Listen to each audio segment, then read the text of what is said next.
It's Peaches here, and this is Peaches Pit Party, the podcast. A lot of puh sounds with that title. A replay of today's full show, which you can hear weekday afternoons live on K-Barrel 101. I hope you like what I have to say, and if not, well, then I'm sorry, not sorry. Enjoy. Asking Alexandria, kicking off the show with Under Denver. It is Peaches Pit Party. Happy Tuesday, June 18th. I do find it funny that they wrote a whole song about the Denver airport. Have you heard the story about the Denver airport? Or should I say stories about the Denver airport? Found out a lot of my friends haven't. I don't know how I was introduced to the conspiracy theories behind the Denver airport. I think it was a YouTube video that I somehow came across doing one of those rabbit hole things that I typically do right before I go to bed. I watch one YouTube video, then go to another, then to another. Next thing you know, I'm watching how to chop carrots with no knife or something like that. Well, the Denver airport has a lot of weird murals and statues and all that, and there's a whole bunch of conspiracy theories as to why they have those there. And my friend Bryson just recently went to Georgia for a work trip, and one of the layovers was in Denver. He was supposed to go to the Denver airport. I'm like, dude, if you do, please get me a fridge magnet or something from there. A rock maybe from the Denver airport. Because I really want something like on my refrigerator that says, hey, I went to the Denver airport and survived. I love fridge magnets. Victor always knows that when he goes on vacation to grab me one, and it's really nice of him to do so. He got me a Texas one, Fenway Park. I want to have one of those garage refrigerators that's just covered in fridge magnets later down the line of places that I've gone, my friends have gone. They've gotten me those magnets. Those Georgia magnets are awesome because, well, they're all peach related. You know, Georgia, the peach. So they're like statewide fruit. It's a cool thing. Anyway, enough of me rambling. What am I doing here? Again, people are screaming at me, Peaches, play the music. What are you, Victor? MCR on the way here shortly to continue our afternoon here together on K-Barrel 101. It is certainly a mental thing, but I fought through it. I didn't eat from midnight the night before to 1 in the afternoon, even longer than that, actually, to the start of this show. That I did not eat.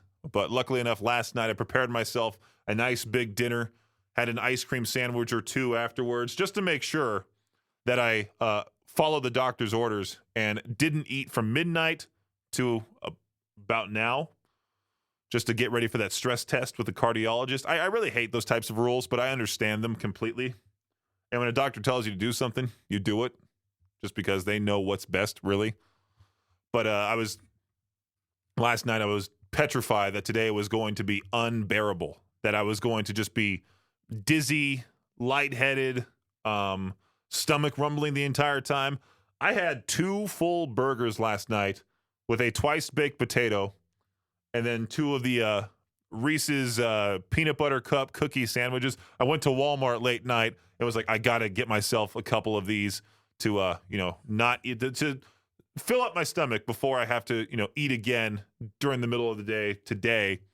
And I have 2 meat patties with cheeses waiting for me with potatoes in the in my little tray that I have, and I'm going to be eating those in the break room down the hallway and enjoying every bite. Peaches Pit Party right here on K-Barrel 101. This is very, very interesting. Researchers in Greece, they assembled a bunch of young men about the size of warriors back in the 15th century to test some replicas of battle armor from the Bronze Age. The researchers were trying to figure out if this battle armor was actually used in war or if it was just ceremonial. Did one of these people die? And they're like, yep, wasn't used in battle, just ceremonial. And I love how they said assembled a bunch of young men about the size of warriors back then. I'm sure they were real small, real small. People from back in the day were tiny.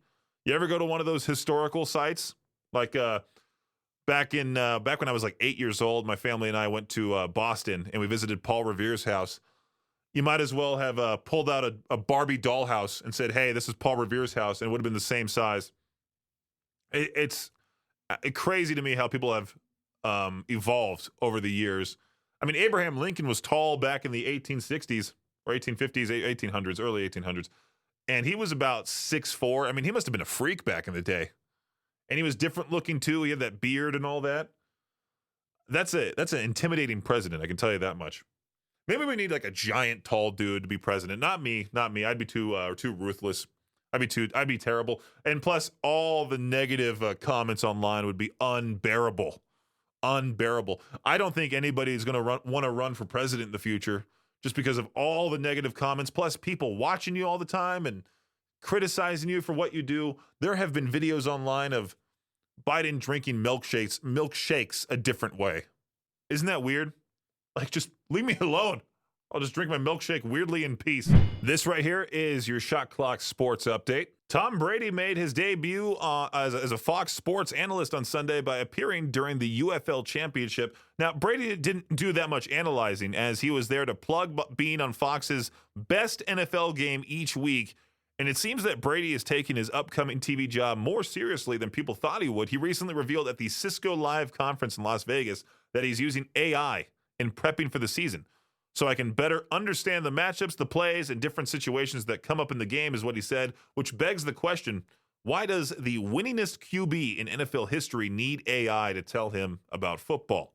Also, in baseball, the Toronto Blue Jays have irked a bunch of season ticket holders by already asking for deposits for the 2025 season. Traditionally, the team hasn't asked for renewals until August or September, but now they've sent letters asking for fans to renew on July 22nd. Which just happens to be 8 days ahead of the trade deadline. With the Jays hovering under 500 most of the season, but still only 4 games back of a wild card spot, some fans are wondering if the team is looking to get some money in the bank before they trade off a bunch of players. And also in hoops, basketball news, Chase Budinger, I remember playing as him in NBA 2K. I wonder where this guy went. He had a solid, if unspectacular, career in the NBA. As a small forward, he bounced around a bit, playing for Houston, Minnesota, Indiana, and Phoenix. He then spent some time playing pro ball in Spain. Usually when you have to go to Europe, you're not that great. But since retiring from basketball, Chase is now headed to the Paris Olympics as a representative of Team USA on the beach volleyball team. This summer, Budinger and his on-court partner, Miles Evans, will be gunning for gold on the sand volleyball courts in Paris. Interesting. That does it for your Shot Clock Sports Update. Right here on K-Bear 101. Idaho's only rock station, K-Bear 101, at the National Restaurant Association's big annual show in Chicago last month. Awards were given out to tech companies that had engineered the best innovative gadgets and robots. Some winners include a pizza bot designed to accurately dispense the most expensive and labor-intensive toppings. Wow. The iRobo 2, a robotic stir-fry machine that can prepare 30 meals an hour. An Alpha Grill, which can cook 200 hamburger patties an hour, then clean itself. And then there's the Vogelbot, an all-in-one automated fry cook that can make fries and chicken fingers. All of these are food-related, which, of course, it's all food-related. It's at the National Restaurant Association's big annual show. But it makes you wonder, with wages going up and all that, are they really going to replace all the high school students and those who just want to make extra money working fast food, customer service, and all that in the back with these robots? There's a particular restaurant close to here that is not even the same. It doesn't follow the same model of, hey, you can walk up to the counter and get your order taken by somebody real. Like, no, they want you to order at the screen, and then they'll make your food in the back and then just call out your name, which a lot of the older people are against. I mean, I'm against too. I like just ordering. Well, I can't say I'm fully against it. I kind of like it because there have been a lot of times as of late where I've walked into a fast food restaurant and I should have just gone through the drive-thru. They cater so much to the drive-thru now.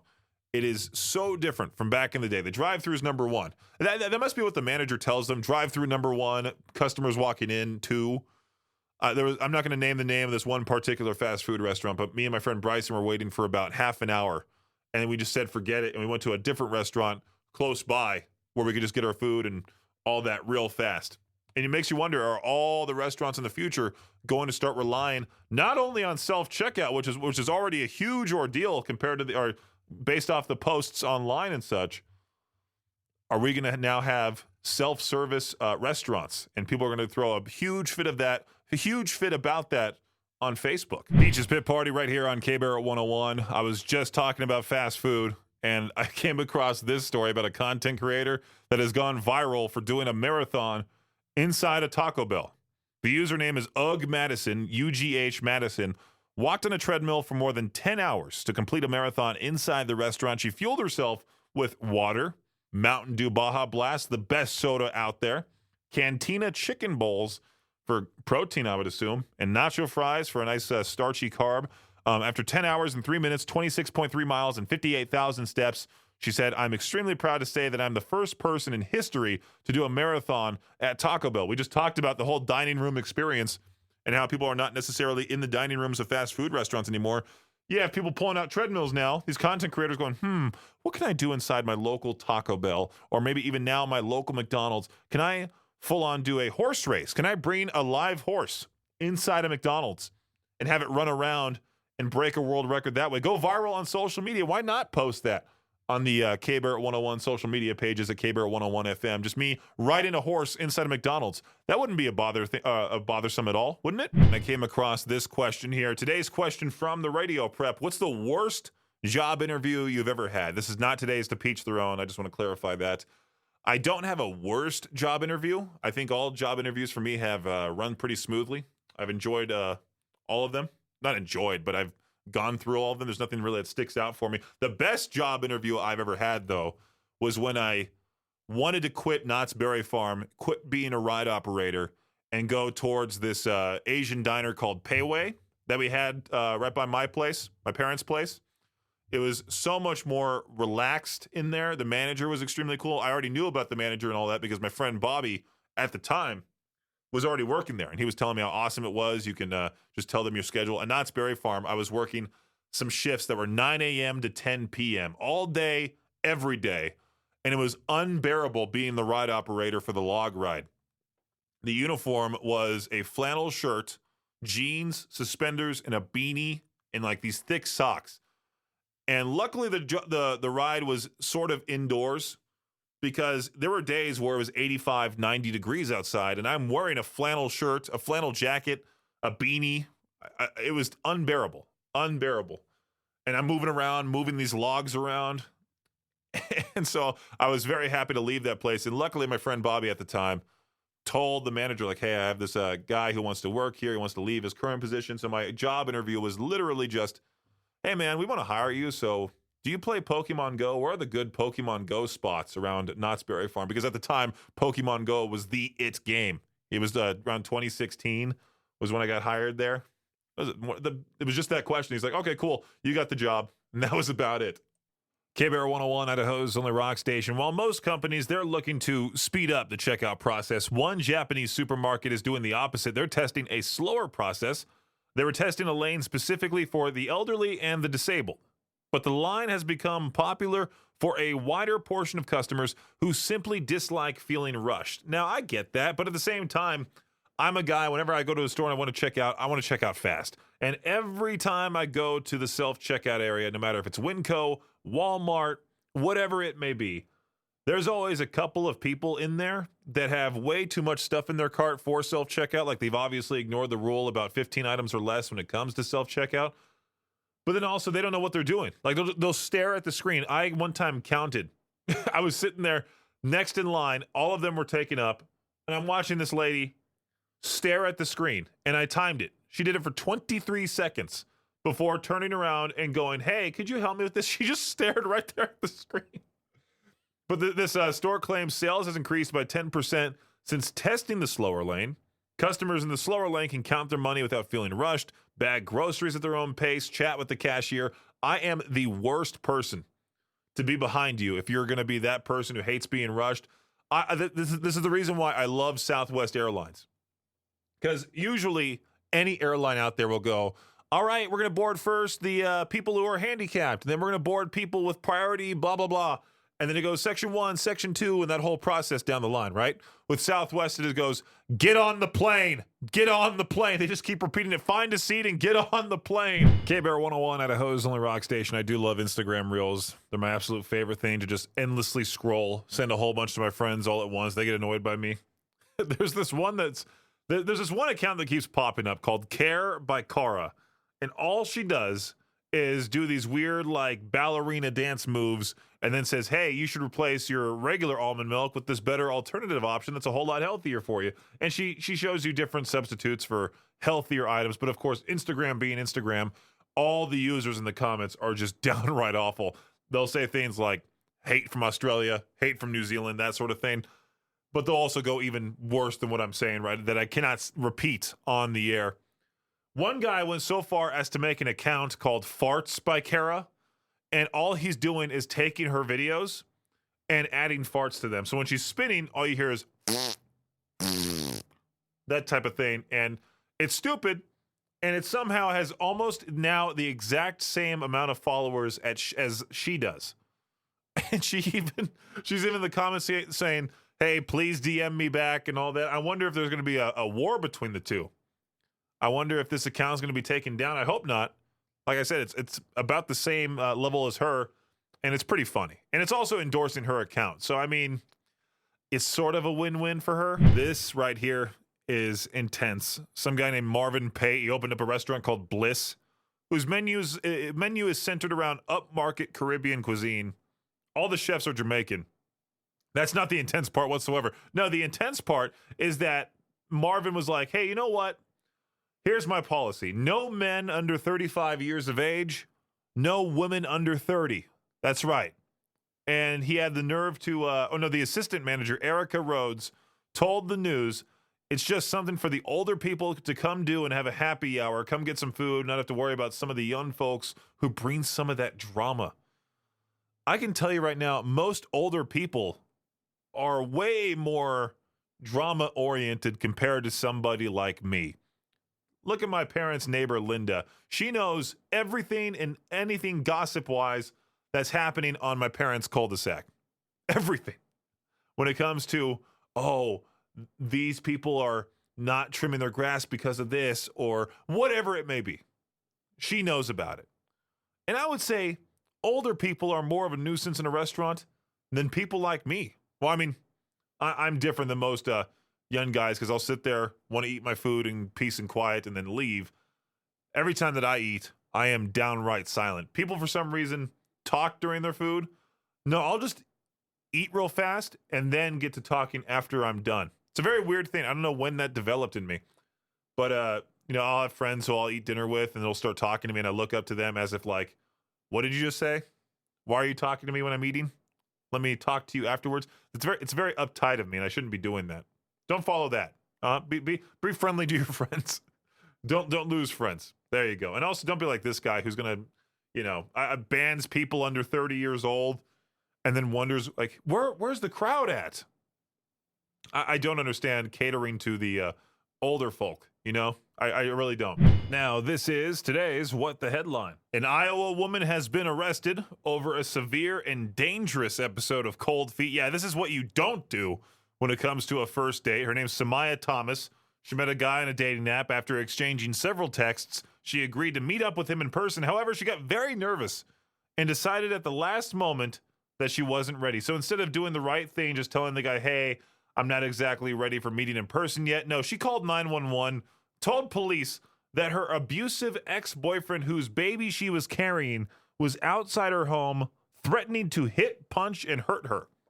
Police were immediately dispatched to her home. They saw the man walking away, stopped him to ask some questions. The man told police that he just started chatting with Samaya Thomas on a dating app a week ago and showed them the texts as proof. He denied her entire story. Police found him to be credible, luckily, and after multiple interviews with Sumaya, she finally admitted to making up the whole story to get out of meeting him. Officers then arrested her for placing a false 911 call, falsely reporting a crime. Yeah, don't do that. Don't get yourself arrested. It's ridiculous. I mean, that poor guy is probably now so traumatized, he'll never want to date again. McDonald's, that was very short-lived. They're ending their AI ordering system at some of its drive-thrus for now, the company said on Monday, because, it was botching people's orders. No, duh. I mean, what were you going to expect? You expected this to go well? It seemed very slow. It seemed like I would have to be like, hey, can I get one cheeseburger, no pickle, with one order of fries? And then it would get my order correctly. But I got a pretty clear voice. Imagine somebody with an accent, a very thick accent.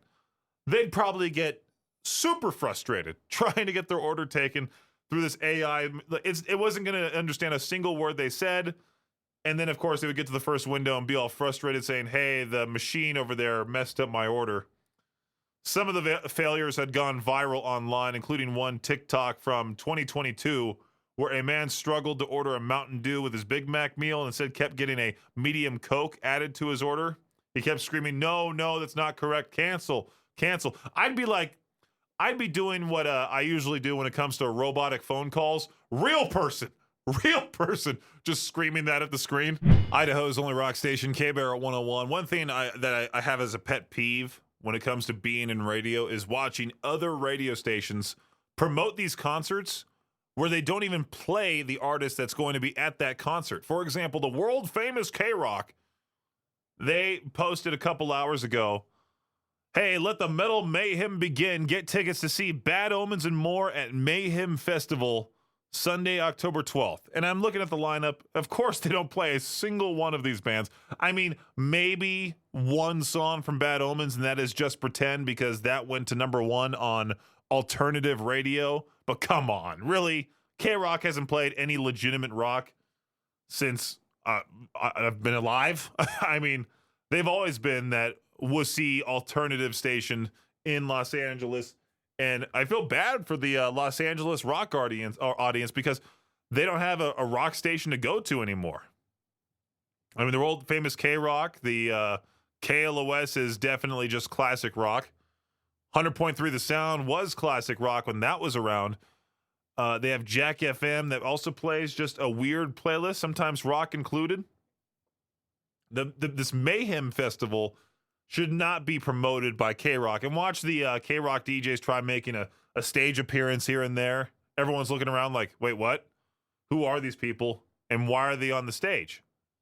I mean, we actively play all these bands. Bad Omens, Parkway Drive, Architects, Ginger, Kitty, August Burns Red. Yeah, come on. Have K-Bear help you out, Mayhem Festival. K-Bear 101, Idaho's only rock station. Today's To Peach Their Own question. We discussed this during the noon hour of Madness and Mayhem powered by Jalisco's. I figured, why not ask this question?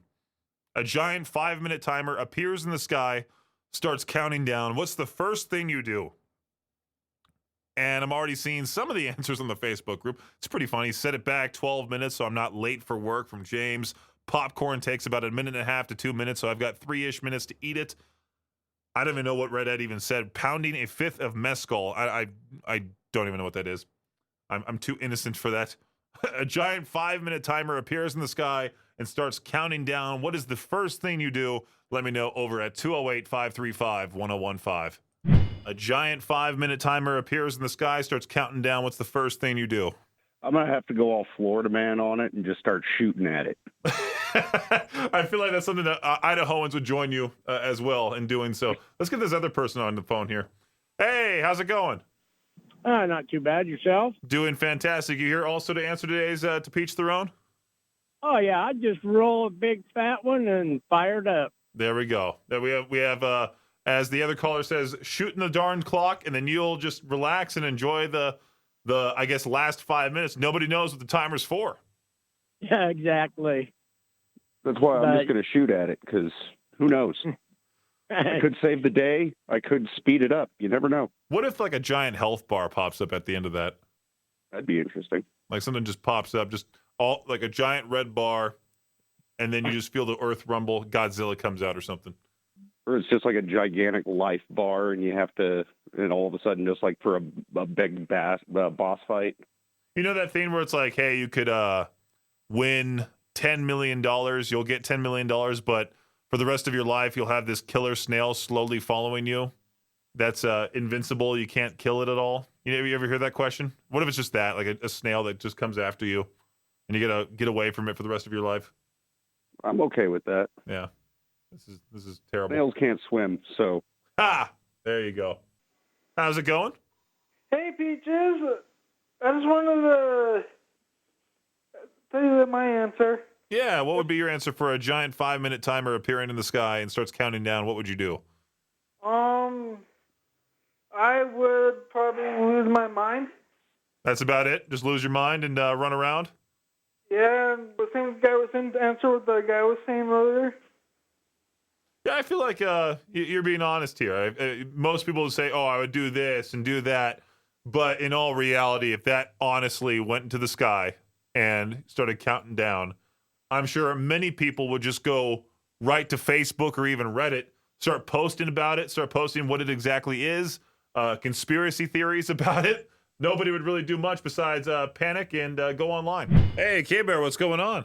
Peach, not a lot. How are you, my man? Doing great. What's up? Oh, nothing. I don't have many friends, so I call and talk to you guys randomly. My wife gives me so much crap. You call the radio station? Who does that? Of course. Yes, I do. That's the thing you're supposed to do. What are you talking about? Yeah, who does I know. That? Yeah, everybody wants a good chat when they're, you guys like a phone call here and there when you're on the job, you know? Yeah, so. I bet she's one of those, Spotify listeners. Ugh. She is. Those new age freaking nerds, man. Yeah. I tell her that all the time. I don't like Get on the radio. commercials. I don't like I like my own playlist. But speaking of commercials, that's kind of why I wanted to talk to you. I think I'm in the wrong job business, like wrong career path. I keep hearing your guys' Jalisco's. You must be, they must be a sponsor or something, Jalisco's. But yeah, for the new now. I really think it should have been, you got tortas, empanadas, burritos, Jalisco's on and on. You know what I'm saying? The list goes on and on. Jalisco's on and on. I like it. All right. Anyway, I don't know. I'll write that down, actually, to be quite honest with you. The list goes on and on. I really think that's pretty good, but I'm just going to go back to wrenching and, I'll just keep it where I know I'm good at it.